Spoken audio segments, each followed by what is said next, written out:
नमस्कार।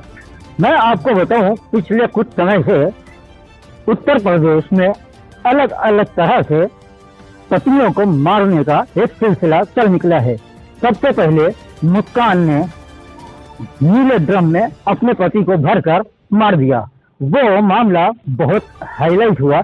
इसके बाद अभी ताजा मामला राजा रघुवंशी का हुआ है और इसके साथ ही इस तरह की घटनाएं, कभी नीला ड्रम, कभी सूटकेस, कभी हनीमून, इस तरह से पत्नियों को मारने का एक सिलसिला जो चल निकला है, उस सिलसिले को रोकने के लिए सरकार क्या कदम उठा रही है।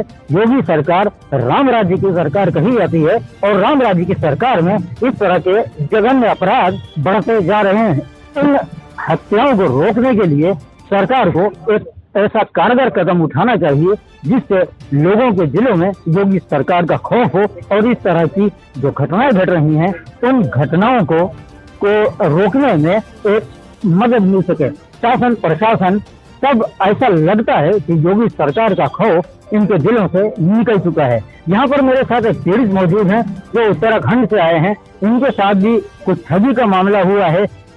आइए हम इनसे बात करते हैं और जानते हैं कि पूरा मामला क्या है।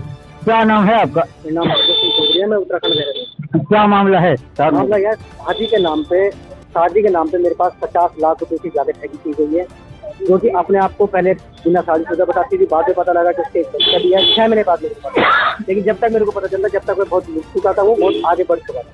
उसके साथ साथ उसने मेरा परिवार मेरे से दूर कर दिया, डिवोर्स फाइल करा दिया और जो है अब उन्होंने इतना बड़ा षड्यंत्र, उसका परिवार पूरा मिला हुआ था।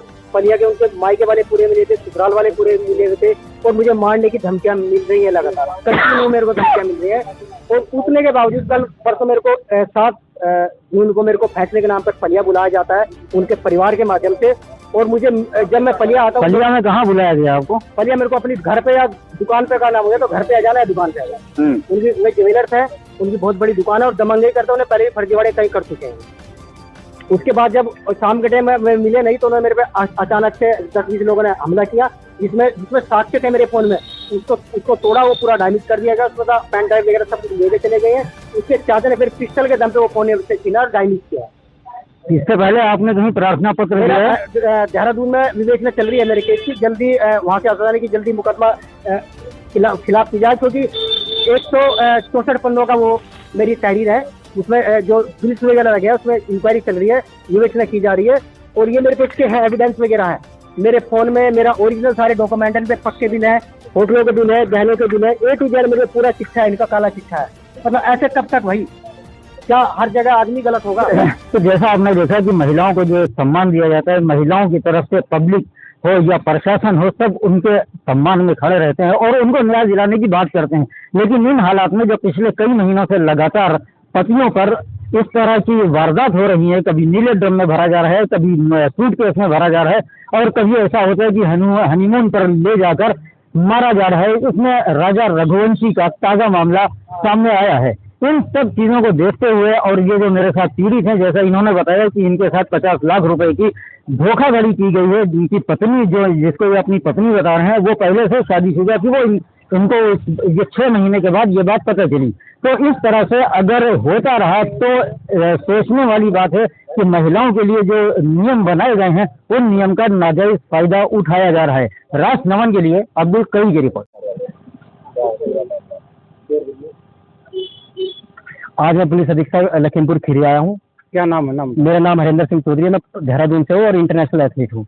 मेरे साथ 50 लाख से ज्यादा की ठगी की गई है शादी के नाम पे, जो कि एक बहुत बड़े षड्यंत्र के तहत रिया वर्मा, पुत्री श्री गिरीशचंद्र वर्मा, जो कि पलिया की निवासी है, एक सुनार की बेटी है, और उनके परिवार ने मिलकर, उनकी ससुराल वालों ने मेरे साथ 50 लाख से ज्यादा की ठगी की है। और जो है इस ठगी के पीछे का राज ये है कि उसने मेरे को सबसे पहले अपने आप को बताया कि मैं शादीशुदा नहीं हूँ। मेरी मुलाकात 1 साल से पहले हुई थी उनसे और अपने आप को बताया कि मैं शादीशुदा नहीं हूँ। फिर मेरा नंबर सेव लिया, नंबर लेने के बाद बात करने लगी, मेरे को बुलाने लगी, पार्टियों बनाने लगी, फिर मेरे से महंगे महंगे गिफ्ट वगैरह, गहने, हॉस्पिटल बिल, घूमना फिरना, मतलब ये सब चीजें चलने लगा। फिर शादी का प्रयास किया कि आप मुझे डायमंड वगैरह ले, मैं शादी की तैयारी करता हूँ। मुझे फिर 6 महीने बाद पता लगा कि वो महिला शादीशुदा है। फिर मैंने उसके साथ रिश्ते खत्म करने का वो प्रयत्न किया, लेकिन उससे 4 दिन बाद जब मैंने उसको ब्लॉक मारा, वो मेरे घर पे आई और मरने की धमकी देने लगी और वीडियो कॉल कर मेरे को फांसी की धमकी देने लगी, मैं फांसी ले रही हूँ। क्योंकि मैं कहीं की नहीं रहूँ, मेरा पति साल में एक बार आता है, मैं इसे छोड़ दूंगी। इस भरोसे के चक्कर में मैंने कहा चल ठीक है, बढ़ते आगे। फिर उसने मेरे साथ क्या किया, मेरा परिवार मेरे से दूर करवाया, उसका डिवोर्स अप्लाई करवाया। उसके बाद में जब वो मेरठ वाला कांड हुआ, ड्रम वाला कांड हुआ, मैं डर गया था। मैंने कहा भाई या तो अपने पति को सुन लो या आप मेरे को सुन लो। तो मैंने कहा अगर अपने पति को आप सुनते हैं तो मेरा जो डायमंड है, जो मेरा कैश है, सिर्फ वो लौटा दीजिए, मुझे कुछ नहीं चाहिए। लेकिन इसे ऐसा ना कर देवे, इसे दोनों हाथों में लड्डू चाहिए थे। इसे राहुल वर्मा भी चाहिए जिसका पति दुबई में है, अपने पति को महंगे महंगे गिफ्ट देकर दुबई में उसको भी पाल रही थी। पलिया में जो उसके पापा है, साहू है, और गिरीश चंद्र वर्मा, धर्मेंद्र वर्मा, सतीश वर्मा, उनकी शादियों में भी 13-75 लाख रुपए में लेकर आओ, जो कि मेरे पास प्रूफ है, एविडेंस है मेरे पास में।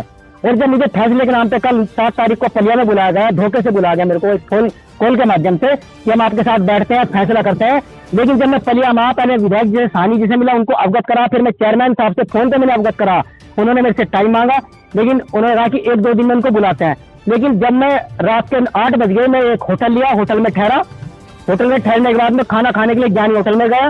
ज्ञानी होटल में जाकर मेरे पास 15-20 लोग मेरे पास आए, जो कि मेरे साथ मारपीट की गई। उसके जो धर्मेंद्र चाचा थे, उनके हाथ में एक रिवॉल्वर था उनका, उसने उस रिवॉल्वर के दम पे मेरे माथे पर रखा और कहा कि ये पहले फोन दे। उसने मेरा फोन छीना, उसमें से तोड़ा, एविडेंस तोड़ा, क्योंकि रिया के उसमें सारे एविडेंस थे, वीडियो थी, सारा 1 नंबर का जो मेरे पास चिट्ठा था उनका, जो उनके साथ उन्होंने मेरे साथ किया है, क्या वो बिल है, तो उसने डैमेज करने का प्रयास किया, उसमें सब मेमोरी कोड लॉस किया। उसके बाद मैं जमीन पर गिर गया। फिर वहां पे मेरी चैन का मुझे नहीं पता, दीपू का गले में मेरा आता, दीपू चैन लेके गया, जो रिया वर्मा का भाई है। तो 15-20 लोग आए, सारे ने मेरे साथ षड्यंत्र कर मेरे को मारने का प्रयास किया।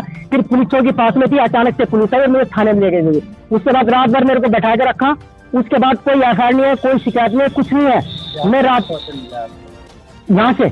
यहाँ से ऐसा नहीं है कि उन्होंने एसएसटी के लिए जांच के लिए लिख दिया, दोषियों के खिलाफ कार्रवाई की जाए, उन्होंने बोला जल्दी कार्रवाई की जाए। जिससे कितने संबंध आपका उनसे? संबंध 1 साल से रहा मेरा रिया वर्मा के साथ में, पति पत्नी का। पति पत्नी का जी।